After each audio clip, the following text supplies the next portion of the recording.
Hello, welcome, welcome. My name is Stephanie, and I'm here to support and help you as you recover from religious and emotional trauma. Lots and lots of clarity this weekend. Lots and lots of clarity. So I just finished watching a 3-hour lecture that Chris Brennan did 2 years ago.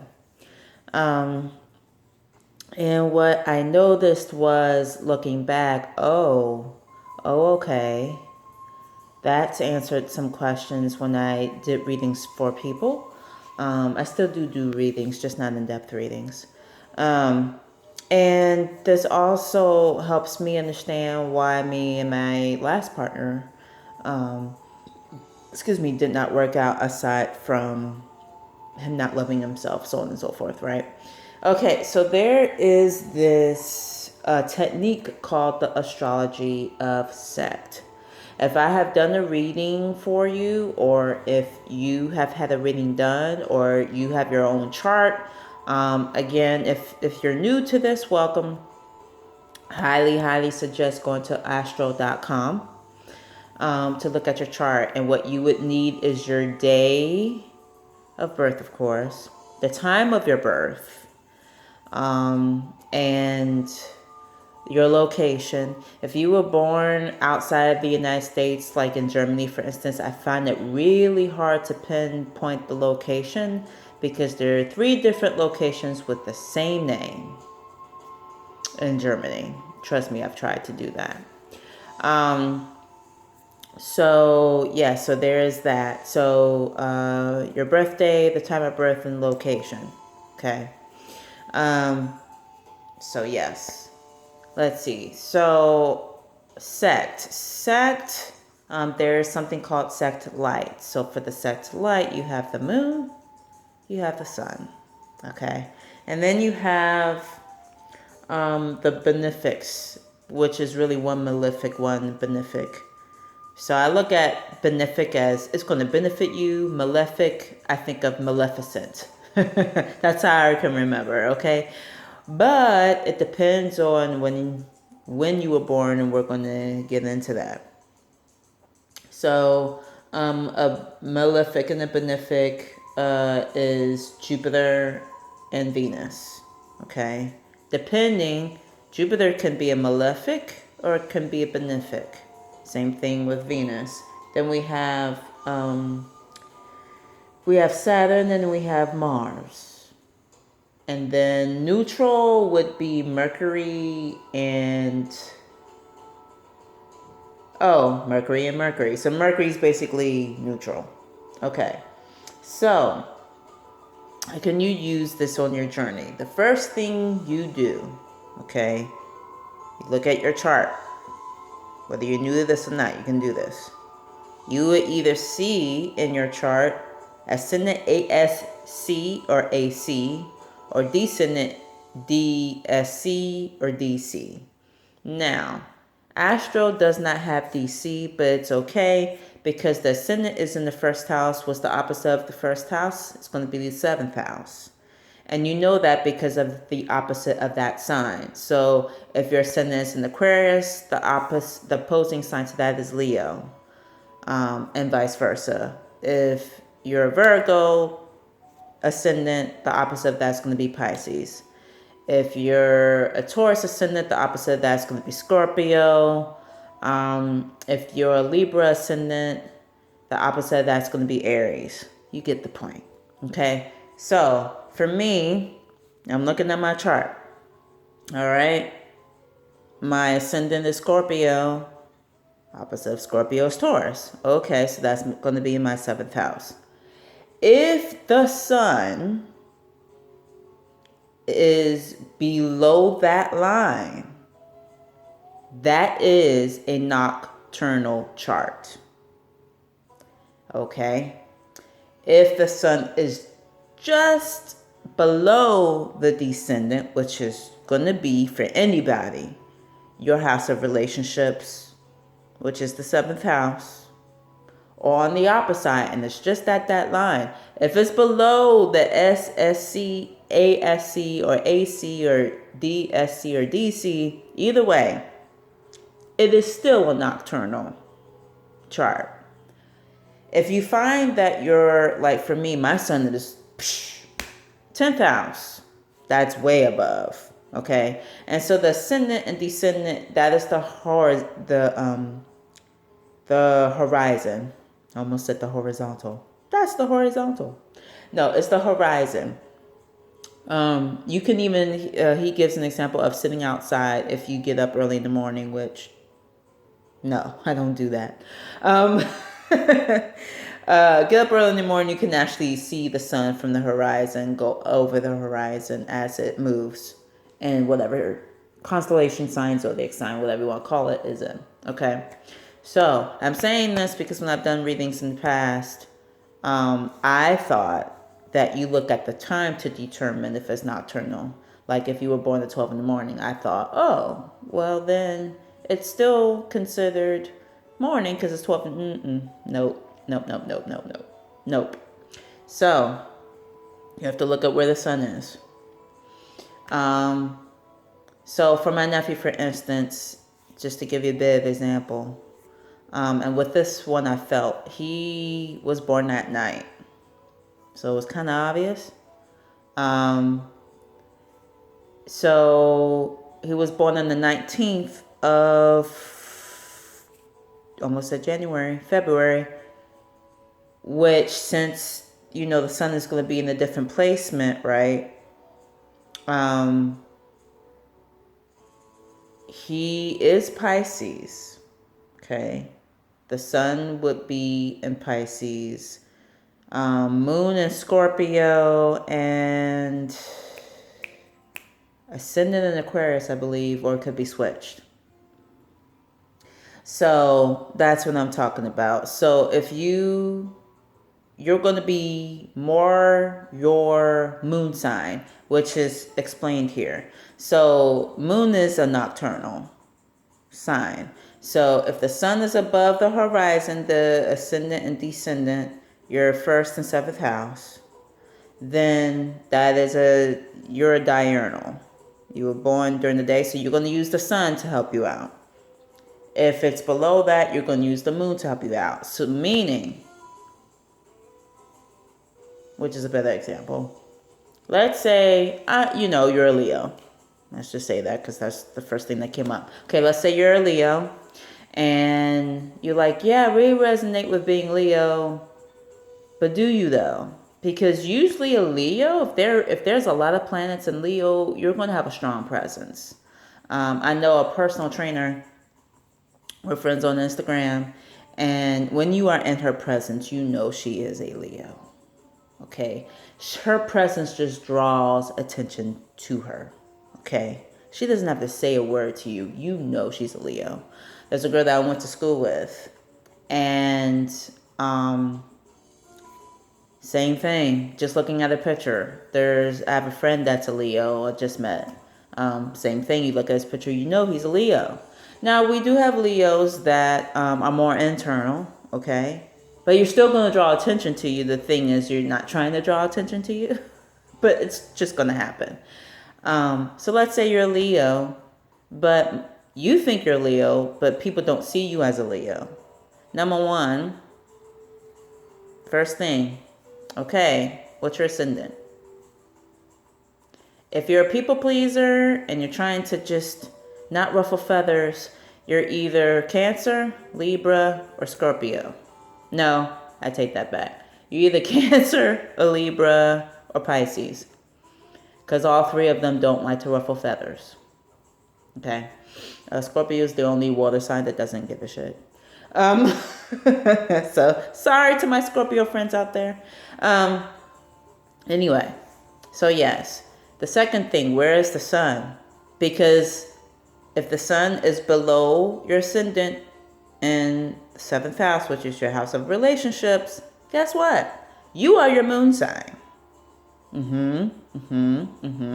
So if you are sun in Leo and your ascendant happens to be Cancer, and then your moon is in Pisces, that's a lot of water for you. You're maybe a Leo when you get upset, or maybe a Leo depending on where it's placed. Maybe it's your house of career. Maybe it's your work where you get upset easily or you continue that fire, whatever. Maybe it's someone in your life that sun is in Leo. And they really are Leo. But that's the first thing you look at, okay?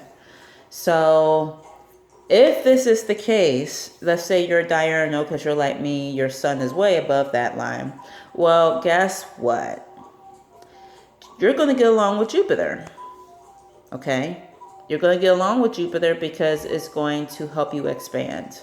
Because Jupiter is more for us day people, all right? Venus, not so much because Venus is nocturnal. So,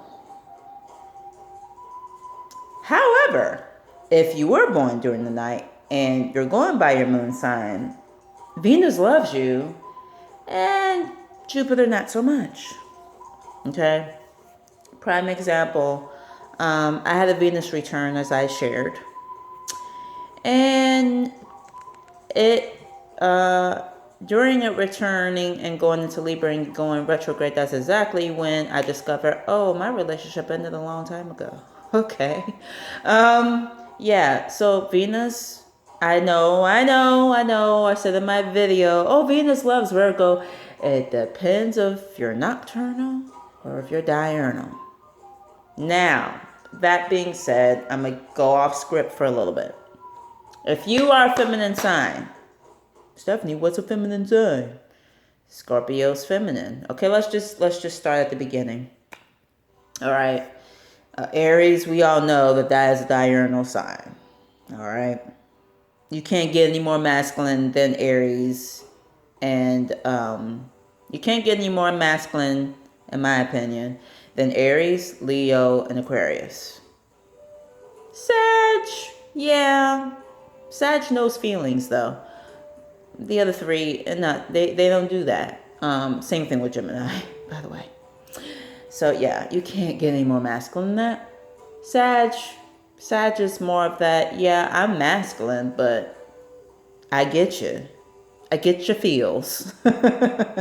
Okay, so now that we got that out of the way, that's all of the masculine. So what's all the feminine? Taurus, okay, Cancer, obviously. Virgo, Scorpio,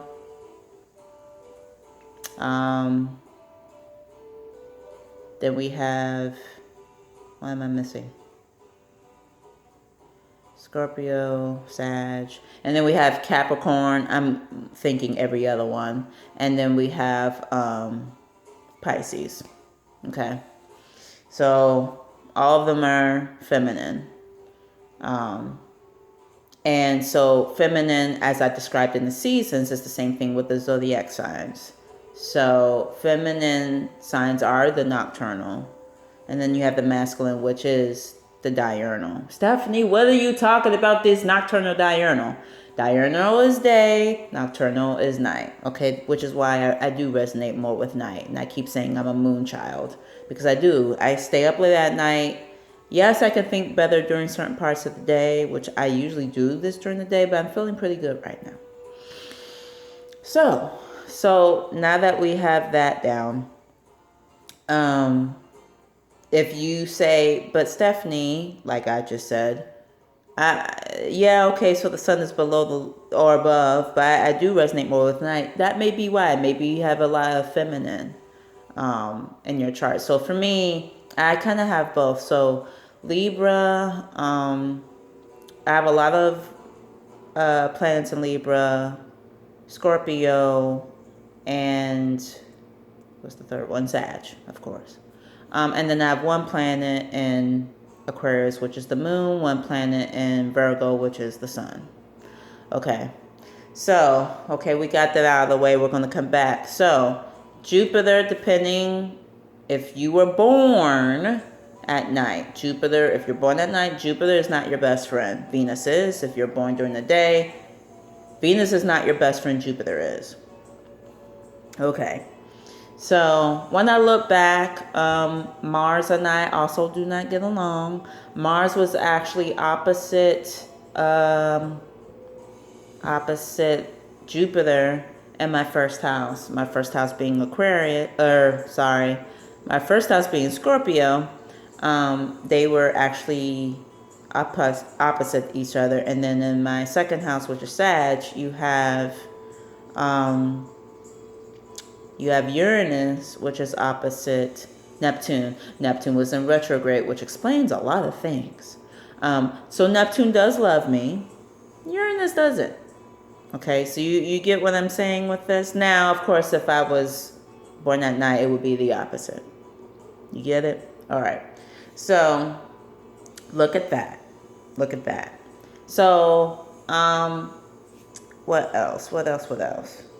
So yes, so you would be, so also look at what is exalted. So even though Mercury for me, we're going to go to my sun sign for a second, which is in the 10th house of my career.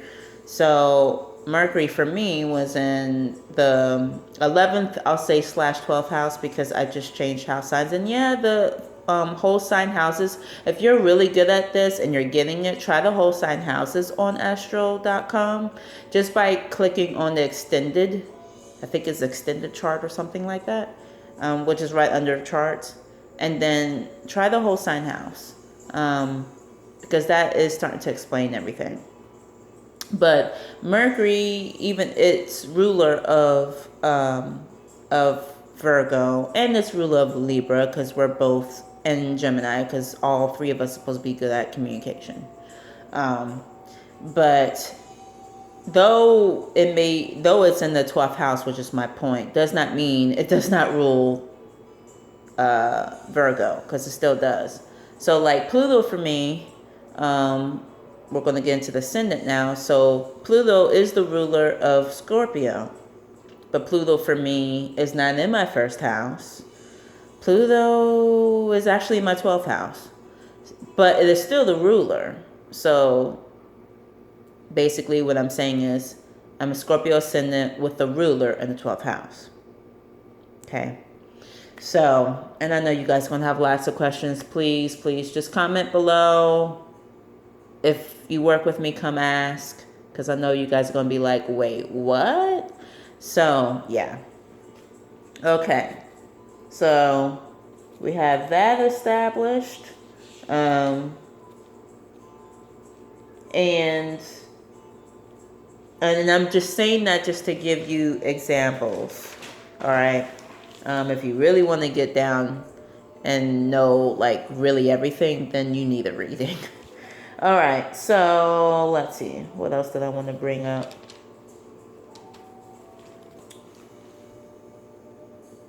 Okay, so yeah, we already discussed benefic, malefic. We already discussed that. Anything else? I'm looking at my notes. Okay, so diurnal charts, which is what I was explaining. So if the sun is above the horizon, then it's a diurnal chart, so you're going by the sun. If it's below that, you're going by the moon. That's just the best way to explain it.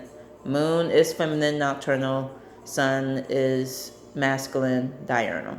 All right, so that's just the best way to explain that without getting too complex. That also means if you're diurnal, like me, Saturn does love you.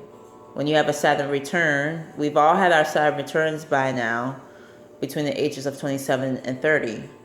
However, if you are nocturnal, that return may not have gone well.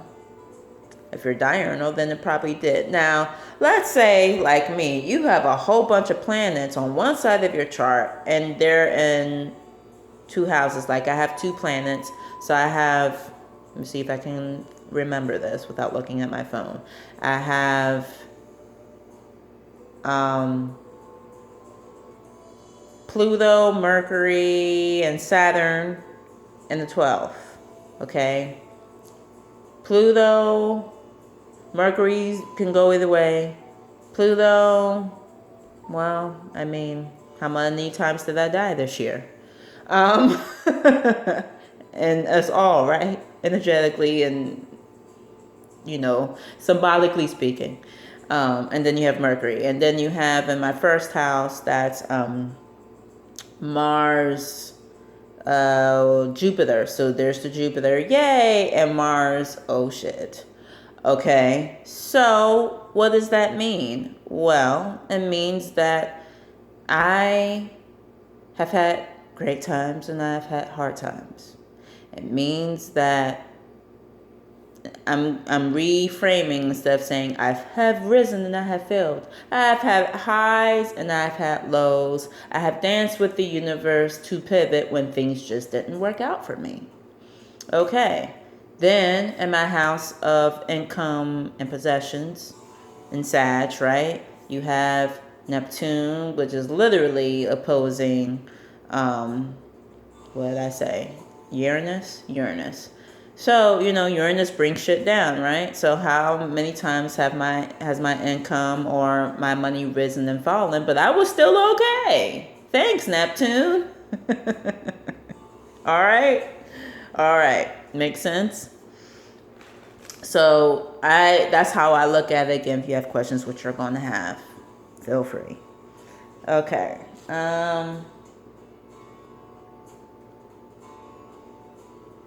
I think that's the gist of it. I don't want to get too detailed here. I've already gotten way too detailed. Okay. So we're gonna get into relationships, which is what I have noticed. So, going back to that. So my partner and I, at that time, both of us had Moon in Aquarius. So if you have Moon in Aquarius, and I'm giving this as an example, and so does your partner, you have a lot of work to do, or it's just going to go kaput. Now, our Mars was also opposing each other, and Mars doesn't work for me anyway. Okay, and I believe he is a day. No, actually, he was night, because he was born 12:01 at night. So Mars worked for him, didn't work for me, and then they opposed each other at that. So there you go. So just encouraging you, go back and look and see, if you've gotten a divorce since then, if you're separated, and you can use this for business partners, you can use this for past jobs that you've had that you look at and it didn't work, and then if you know that person's chart or your boss's chart, whatever, you're like, oh, okay, that's why. Because as I have stated, no astrology cannot predict anything, but it can help you to see why things did not work out. Okay, so now I'm going to go into human design. So I'm a generator, okay? So is he. And I did read that 2 generators in a relationship are not exactly a great idea. Now, that doesn't mean that you're not going to work. It just means that you really gotta water that relationship. Okay, but you can't be the only one watering it. If you're the only one watering it, it's done. Okay. So him and I were both generators, and yeah, it didn't work out. It wasn't supposed to. That's the way I look at it. It wasn't supposed to. Now, another thing I want to bring forth is we met June 6th. Okay. And the relationship was ended on the 8/8 of August. All right. Why am I bringing that up? This is numerology, okay? So, meaning these were both portals. 6/6 is a portal, 8/8 was a portal. So, what the portals brought in, they also took away. All right? So, just something to ponder, think about, and look at in your chart. And I thought, it's just so much clarity for me. And, knowing that, okay, so it really does depend on where you are. And I've even had people say, yeah, I'm a Sag, but I don't really resonate with that. Look at your chart. Where is the sun? Or people say, I really am a Leo. And it's like, really? Are you? Then why do you act like a Cancer or a Taurus or a Pisces? because all three of them want to please everybody, right? And so look at your chart. Just because your sun is in so many degrees of Leo, I'm just using this as an example, doesn't mean that that's what people see you as. So where's the sun compared to the horizon? Is it over? Is it under? And what is your ascendant? All right. So that's about it. Watch out for my next video because we're going to have a new moon eclipse on the 25th, which I believe is a week from now. Unfortunately, we're not going to see that here on the East Coast. I looked. So it's a solar eclipse too. So we're not going to see that. But we will see, and we have been seeing, the full moon and Taurus eclipse. We will see that. And that's going to be interesting because just to kind of say what's coming to me in this moment, if you had a whole disruption in your life, depending on where they are in your chart and in the houses, you're going to continue to have that. Sorry. However, if they worked for you, which in the long run, okay, yeah, you may look at disruption, but that they work for you, yeah, because then you're like, oh, but now I feel this way now. See what I mean? So, but if they worked for you in the past and you were happy with it, then they're going to work for you now. And in the long run, it really does work for you no matter where it is. Just because if people and places and situations were meant to be, they would be. But they're not. So obviously they were not meant to be. All right. Thank you so much for watching. Please like, subscribe, and share. Please know that you are loved and you are enough. And I look at astrology, and I'm going to leave you with this, as Creator, Source, Great Spirit's way of letting us know these are your options. Okay? This is what's going to happen if you do this. This is going to happen if you do this. This is what works. This is what doesn't work. That's how I look at it. So just taking that into consideration. And I will talk to you again sometime this week.